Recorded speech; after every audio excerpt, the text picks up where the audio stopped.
Bonjour et bienvenue à la bibliothèque Méjeanne. Ce soir, nous vous retrouvons avec les membres de l'association La Roue du Pays d'Aix, une monnaie locale, et dont vous allez connaître tous les secrets à partir de ce soir.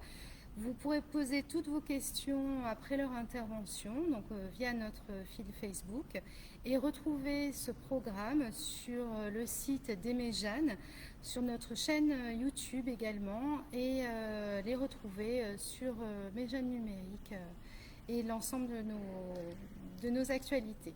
Je leur laisse la parole. Une bonne soirée.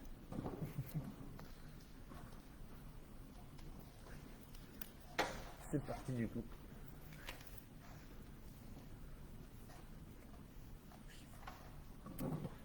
Alors bonjour, bonjour à tous, bonjour à toutes et à tous. Donc on est tous les trois membres de la monnaie locale La Roue sur le territoire du Pays d'Aix. On va vous faire une petite présentation d'une petite demi-heure sur ce que c'est la monnaie locale, ce que c'est La Roue et ce qu'on fait, notre rôle et à quoi ça sert. Donc moi je suis Damien, il y a Evelyne à côté de moi et Alexandre à l'autre bout. Voilà, on va vous faire une présentation entrecoupée on va expliquer, on va montrer les diapositives et puis on va aussi expliquer en même temps les diapositives. Voilà, donc on va démarrer, c'est Evelyne qui va démarrer la présentation.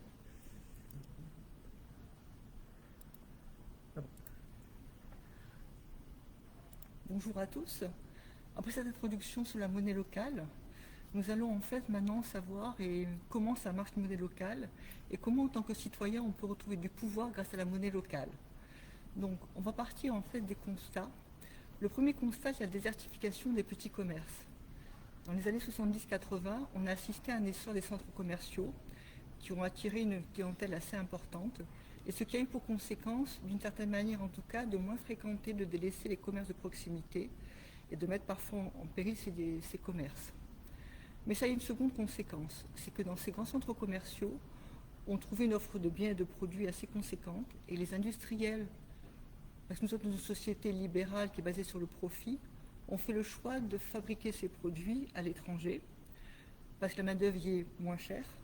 Et donc, ça veut dire en fait aussi faire revenir ces produits en France. Ça veut dire donc du transport maritime, du transport aérien.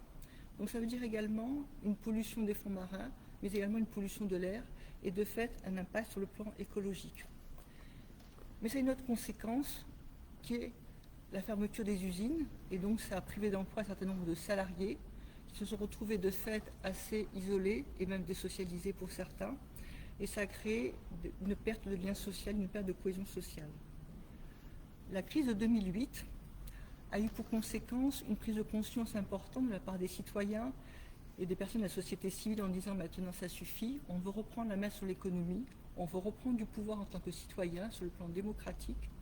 Et donc les monnaies locales étaient déjà dans l'air en fait. Et ils ont imaginé de créer une monnaie locale en France, en tout cas de créer plusieurs monnaies locales en France, en disant on va poursuivre certains objectifs qui sont dynamiser les échanges locaux, c'est-à-dire en fait de nouveau sur un bassin de vie, sur un territoire géographique, sur un lieu de vie, aller de nouveau vers les commerces de proximité, aller vers les producteurs, dans des circuits courts, ce qui signifie en fait créer des emplois, avoir un pouvoir sur l'économie, maintenir l'économie, et en même temps, dans la mesure où il y a des circuits courts, cela réduit l'impact écologique au niveau du climat et de la biodiversité. Mais ça veut dire aussi qu'en redonnant du travail à des personnes, on favorise les échanges, on tisse des liens, mais aussi en sachant d'où viennent les produits on consomme de fait autrement. La monnaie locale en 3 définitions. C'est très simple. Elle est locale parce qu'elle circule sur un territoire géographique déterminé. Ici, c'est Provence, Alpes du Sud, dans les départements du 13, 84, 04 et 05. Elle est complémentaire parce qu'une roue égale 1 euro. Elle n'a pas vocation à se substituer à l'euro. Elle a vocation à être utilisée pour des achats de la vie quotidienne. Et elle est citoyenne parce qu'elle est gérée par des bénévoles citoyens en toute indépendance et elle a une base légale, la loi du 13 juillet 2014 relative à l'ESS. Tout à l'heure, j'évoquais ces citoyens, ces personnes de la société civile qui, à un moment donné, ont décidé de créer une monnaie locale pour pouvoir agir sur l'économie, pour pouvoir retrouver du sens à leurs échanges. Et donc, ils partagent des valeurs qui ont été mises dans une charte. Et ces valeurs sont plurielles. Œuvrer pour une économie locale, c'est vraiment tisser des liens, tisser des échanges socio-économiques sur un territoire d'emploi, sur un bassin, sur un lieu de vie. En allant acheter chez des producteurs dans des circuits courts, on favorise l'économie, mais également en disant non à la monoculture intensive et en cultivant sur des parcelles à dimension humaine, en agroécologie, en permaculture, on favorise les écosystèmes. Donc on produit, on consomme de manière éthique et écologique. Et dans la mesure où on a un environnement qui est sain, une qualité de l'air qui est bonne, qu'on respecte la biodiversité, ça favorise le bien-être individuel qui est indissociable du bien-être collectif. Et ça tisse entre les personnes qui utilisent ces monnaies locales, ces producteurs, ces consommateurs, de l'entraide, de la coopération, de la solidarité, et ça réduit également les inégalités. 8 bonnes raisons d'utiliser la monnaie locale. La première, c'est redynamiser l'économie locale. C'est très simple. On adhère à une association, la roue, en tant que particulier ou en tant que professionnel.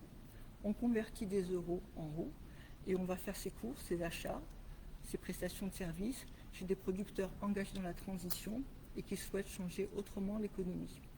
Mais ça veut dire aussi que ça, c'est le premier niveau, c'est des relations entre producteurs et consommateurs. Le deuxième niveau, c'est entre des producteurs et des fournisseurs. Par exemple, un artisan boulanger sur Aix-en-Provence, il fabrique du pain de bonne qualité, mais il veut également se fournir chez un farinier qui fabrique une farine aussi de bonne qualité et avoir du blé aussi de bonne qualité pour fabriquer sa farine. Ça veut dire que ces personnes-là se fournissent les uns chez les autres, développent un échange vertueux, échangent effectivement en fait des activités entre eux et ça redonne du lien entre ces personnes en tant que telles. Par ailleurs, ce qu'on peut dire également, c'est que pour adhérer à la roue, il faut partager des valeurs.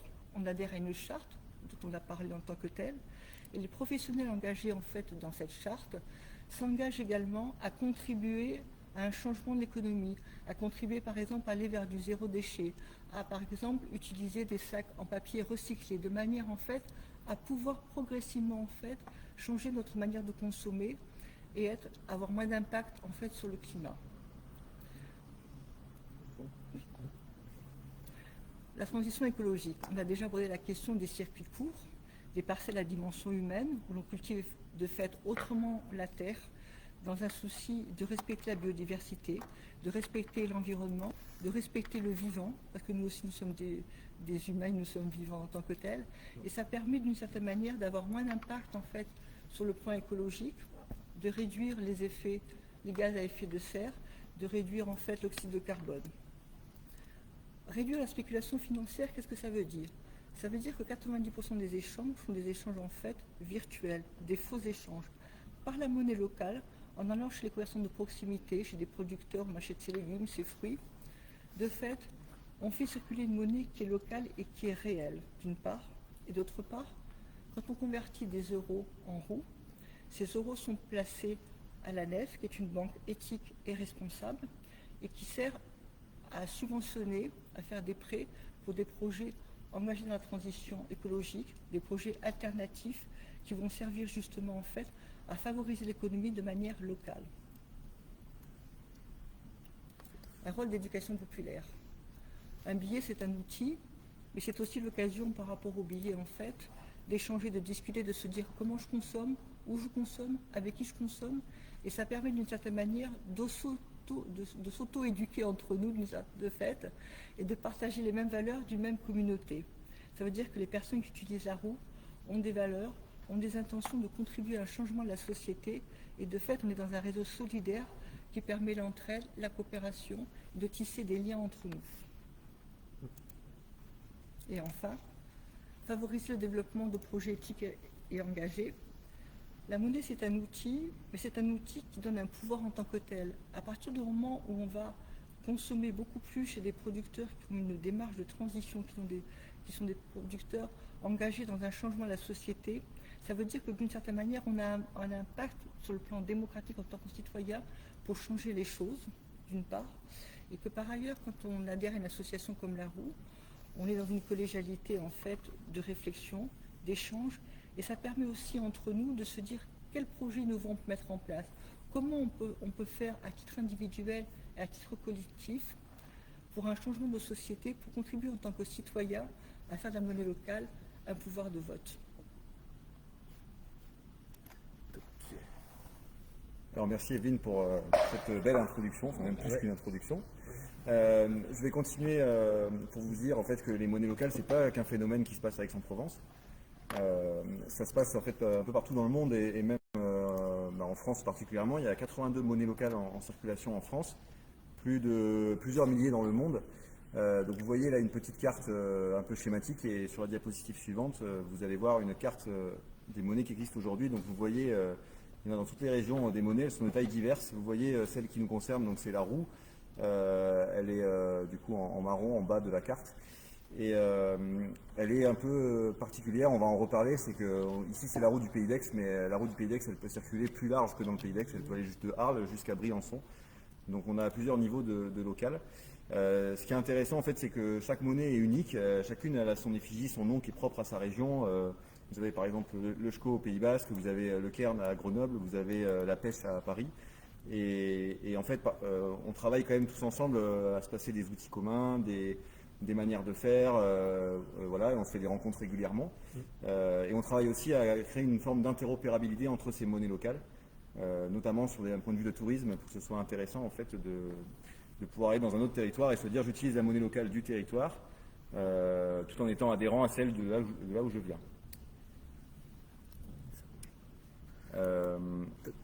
Voilà, donc on voit que les monnaies elles sont sur un territoire et en fait sur des territoires il y a des collectivités locales et donc les collectivités locales s'impliquent pas mal dans les monnaies locales. Alors à Aix pas encore mais on va en reparler, sur la roue on a pas mal de collectivités qui rentrent et dans toutes les monnaies qu'on a parlé avant, en fait les 2/3 des projets sont appuyés par des pouvoirs publics. En fait parce qu'une monnaie c'est un outil aussi pour renforcer une politique territoriale de transition et du coup le fait qu'une monnaie en fait soit soutenue par une créer un fort développement de celle-ci. Voilà, et donc après, en fonction du territoire, c'est pas forcément les mêmes collectivités qui s'impliquent, ça peut être la commune, la communauté de communes, le département, la région. Voilà. Je vais passer la parole à Alexandre qui va nous parler de vraiment en détail de la roue et de ce qui se passe du coup à Aix-en-Provence. Ok, alors, oui, peut-être revenir. Tu veux te charger. Bon, c'est un peu compliqué, on parle principalement des livres en ce moment, donc l'exercice n'est pas hyper facile. Mais alors, ça fait en tout cas plaisir d'être là. Et donc, la roue, sur notre territoire, voilà, on voit bien que ça va de Marseille à Briançon. Donc, la roue, en fait, son territoire, il a à voir avec la Durance, parce que historiquement, tous ces territoires étaient reliés par ce fleuve. Et avec le transport fluvial, voilà, il y avait vraiment des échanges économiques. Donc, du coup, avec cet outil qui est la monnaie locale, on voulait redonner un souffle à cette économie, à cette logique. Donc voilà, petite présentation, petit tour d'horizon des différentes associations et territoires. Donc voilà, Marseille, les Hautes-Alpes, le Pays Salonnais, etc. Donc chacun de ces territoires a une association en fait en charge de la gestion de la roue. Donc là, vous pouvez commencer à voir les premières roues qui apparaissent sur votre écran, en bas à gauche et en bas à droite. Voilà, c'est des exemples, donc regardez, on va vous les montrer en vrai, c'est quand même plus joli. Voilà, les billets de 2, 1. Et donc après, il n'y a pas de 3, mais par contre, on a aussi un billet de 13 roues. Donc on va en reparler, vous allez voir une super belle image de ça. Et donc voilà, ça ce chiffre-là date de 2019 déjà, donc en 2019, on a l'association La Roue, donc les 7. Mais une en fait, roue, on a mis en circulation 1 million de roues. Donc on a passé ce cap symbolique de 1 million de roues en circulation. Donc voilà, donc 2019 sans surprise, c'est un peu les chiffres. Donc sur le Pays d'Aix, on voit la différence avec ceux qui sont sur tout le territoire. Donc là on voit par exemple le nombre d'adhérents, pro particuliers. Donc moi j'attire votre attention sur la ligne roues mises en circulation. Et solde de roues circulant à ce jour. En fait, la différence des deux, voilà, c'est les reconversions que les pros font. Parce que voilà, évidemment, s'ils n'arrivent pas à dépenser leurs roues après, s'il y a un blocage, ils peuvent avoir la possibilité de revenir vers nous et nous, on leur rend des euros.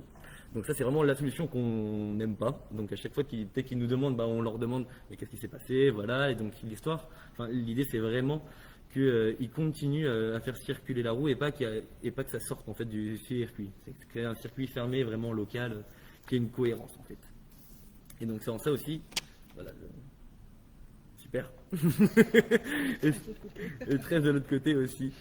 Donc voilà, donc la cohérence, voilà, on l'acquiert en vraiment changeant nos habitudes de consommation et en relocalisant certains de nos échanges. Donc du coup, les pros, voilà, s'ils ne trouvent pas de fournisseur tout de suite, bah, ils peuvent en chercher à terme.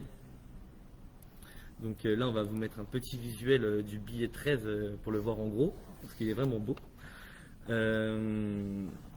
Donc voilà, 13 roues, c'est dans le sens que voilà, le numéro 13, ça représente Marseille, mais le Pays d'Aix aussi.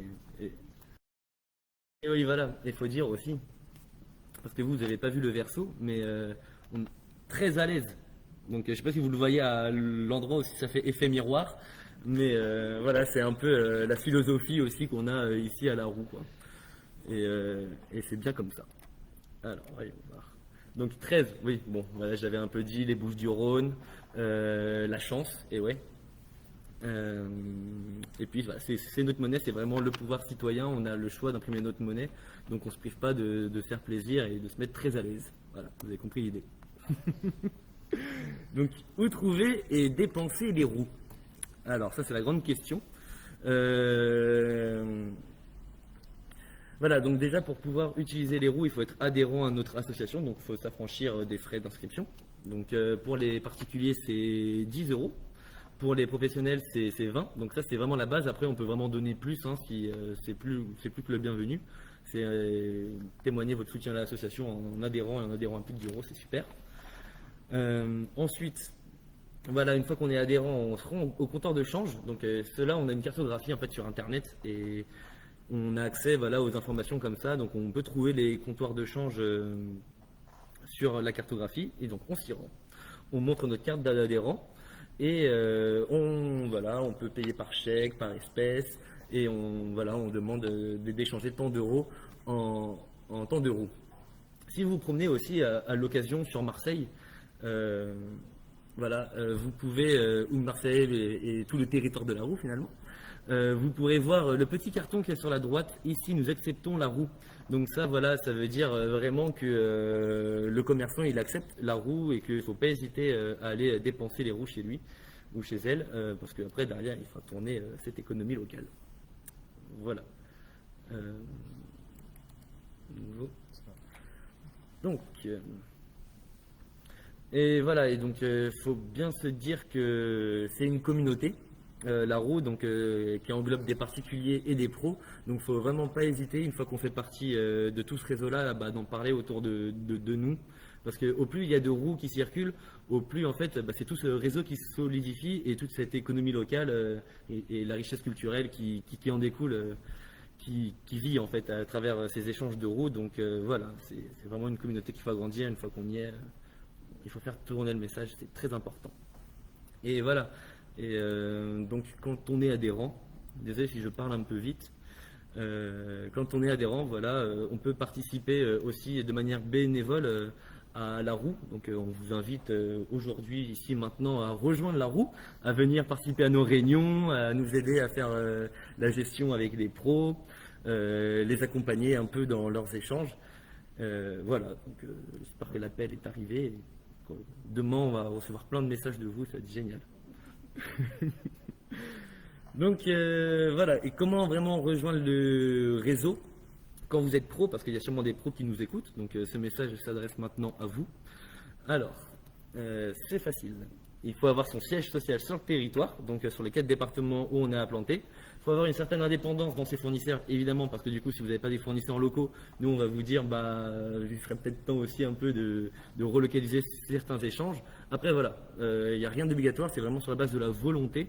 Déjà, vous pouvez appartenir à notre réseau et ce sera déjà un super pas. Et après, nous, on vous accompagnera du mieux qu'on peut pour relocaliser vos échanges et faire partie de cette grande famille au mieux, quoi. Et voilà, faut pas être une grande surface ou une multinationale. Donc du coup, si le PDG de Carrefour nous regarde, désolé, il pourra regarder ailleurs. Bon, après, c'est très intéressant ce qu'on dit, donc vous pouvez rester aussi, monsieur ou madame. Mais c'est souvent monsieur, c'est triste d'ailleurs. Voilà. Donc je vais passer peut-être Alors, la parole. Voilà. C'est ça, je vais continuer. Allez, je t'en prie. J'ajouterais à ce que vient de dire Alexandre qu'on n'est pas un outil, on va dire, on n'attend pas que vous soyez parfait pour que vous rejoigniez le réseau. On est un outil plutôt volontariste, c'est-à-dire que vous déclarez que vous avez envie d'aller vers la transition et du coup vous rejoignez la roue et nous on vous aide à trouver des fournisseurs qui sont en cohérence avec vos valeurs et petit à petit à faire les pas qu'il faut pour s'engager dans la transition qui peut se faire que lentement, ça ne peut pas se faire de manière abrupte. C'est en ce sens que vous n'avez pas besoin forcément d'être parfait pour rejoindre la roue, vous avez surtout la volonté de faire mieux et dans ce cas, vous êtes les bienvenus, que vous soyez particulier ou professionnel, ou même collectivité, alors on va en reparler, ceux qui nous regardent.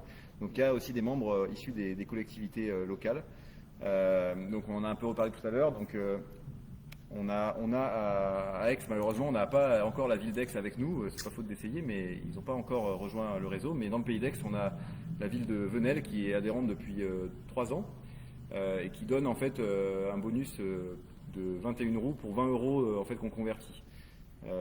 Donc c'est assez intéressant de pouvoir payer certains services publics aussi en roue à Venelle. Et puis on a récemment, donc ça fait moins d'1 an, le Grand Avignon qui est rentré dans la roue à l'occasion en fait du confinement et du déconfinement. Et eux pour le coup là-bas en fait ils donnent un bonus de 5 roues pour 20 roues converties. Et ils donnent aussi une grosse campagne de communication. Si vous êtes allé à Avignon, vous avez peut-être vu des billets de roues affichés sur les bus. Voilà, parce qu'ils ont mis le paquet pour le coup. Et donc on s'appuie sur cette expérience après pour essayer de discuter avec d'autres mairies. En Marseille actuellement est en bonne voie pour adhérer. Et pour nous c'est assez important que les collectivités en fassent partie parce que elles touchent beaucoup de monde et ça crédibilise notre action. Voilà. On va vous montrer ensuite un petit schéma qui essaye de vous concrétiser comment peut fonctionner la roue sur le territoire. Donc vous avez en fait des utilisateurs au centre et puis vous avez différents professionnels qui sont dans le réseau déjà actuellement et des flèches en fait entre un peu toutes ces personnes qui montrent en fait le principe des échanges locaux et comment les roues en fait elles circulent. Et en fait la roue c'est juste une manière de montrer la circularité des échanges locaux. Donc vous avez du coup la ferme pastière qui est un paysan meunier pastier, les Tariettes qui est un bistrot associatif à Mérargues et donc les Tariettes vend les pâtes de la ferme pastière et donc ils s'échangent des roues à cette occasion. Et puis en tant qu'utilisateur on peut aller au café bistrot quand c'est ouvert, en ce moment c'est un peu compliqué, mais pour aller boire un coup. Et puis ce café il vend aussi du vin de domaine campagne Sarriette, voilà. Et puis ces personnes peuvent être amenées à imprimer des documents, donc ils vont chez l'imprimeur Matprint qui est dans le sud du Luberon. Donc voilà, toutes ces personnes échangent et la roue, ça illustre en fait ces échanges locaux et de transition sur le territoire. Voilà. Mais après, du coup, on passe encore. C'est bien d'essayer de personnifier un peu cette présentation aussi, mais c'est vrai que c'est très bref. On en revient là. Voilà, et puis alors une question qu'on a souvent, c'est on vous a montré des billets qui sont bien réels et qui sont là, et là on travaille en ce moment activement à la mise en place d'une roue numérique qui va exister en parallèle des billets. Le but c'est pas de remplacer les billets parce qu'on a toujours besoin d'argent, de billets dans son porte-monnaie pour certains commerces et puis pour certaines dépenses c'est plus pratique. Par contre pour les professionnels notamment c'est plus pratique pour eux de pouvoir faire des virements en roue entre eux parce que si on doit payer des grosses factures en liquide c'est pas forcément très pratique. Voilà, pour certains particuliers aussi, notamment les plus jeunes, la roue numérique facilite l'utilisation. Et donc du coup, on est dans ce projet-là, donc c'est quelque chose qui est assez complexe. Voilà, faire un système de paiement sécurisé open source en dehors des GAFAM, donc des grosses multinationales de l'informatique, c'est pas forcément simple. Donc on fait ce projet avec 10 autres monnaies locales en France et en Suisse. Et il devrait sortir cette année. Là, on est en train de faire les derniers tests. Et donc voilà, on pourra payer avec son smartphone en monnaie locale, comme on peut payer avec d'autres systèmes. Et ce sera complètement hors des circuits bancaires classiques. Ça va être beau. Voilà, on vous donne aussi quelques liens utiles si vous voulez vous documenter sur les monnaies locales. Donc vous avez un documentaire là dont vous avez le lien qui s'appelle L'argent autrement, qui un document qui est passé sur France 5, qui raconte en fait un journaliste qui se balade en France dans diverses initiatives en fait monétaires alternatives, dont les monnaies locales. Vous avez bien sûr le film Demain qui est sorti en 2015 et qui a révélé au grand public ce qu'étaient les monnaies locales. C'est d'ailleurs avec ce film-là que le groupe AX s'est créé pour lancer la roue du pays d'Aix. Et puis Après Demain qui est la suite de ce film, voilà, qui pourrait permettre aussi des infos intéressantes. Si vous voulez une fiction, vous avez le film qui s'appelle La monnaie miraculeuse, qui se passe en Autriche. En fait, c'est à part de faits réels dans les années 30, pendant la Grande Dépression.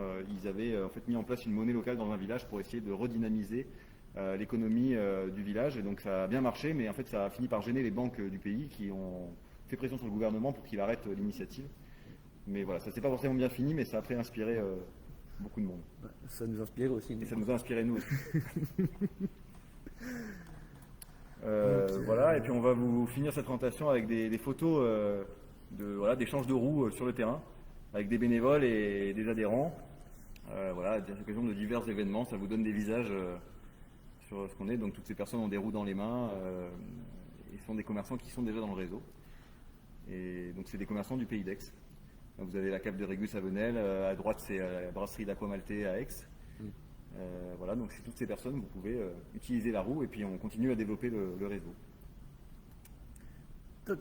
Voilà, donc on va maintenant écouter sur cette diapositive, Alexandre, tu peux la remettre, Oui. notre site web et l'adresse mail de contact si jamais vous voulez nous rejoindre. Voilà, donc on remercie, mais on va sûrement le refaire après, on remercie la Méjane pour nous avoir donné la possibilité de faire cette conférence. Et cette conférence sera disponible sur la chaîne YouTube de la Méjane et sur la page Facebook de la Méjane, même si vous avez raté le direct ou le début de la conférence.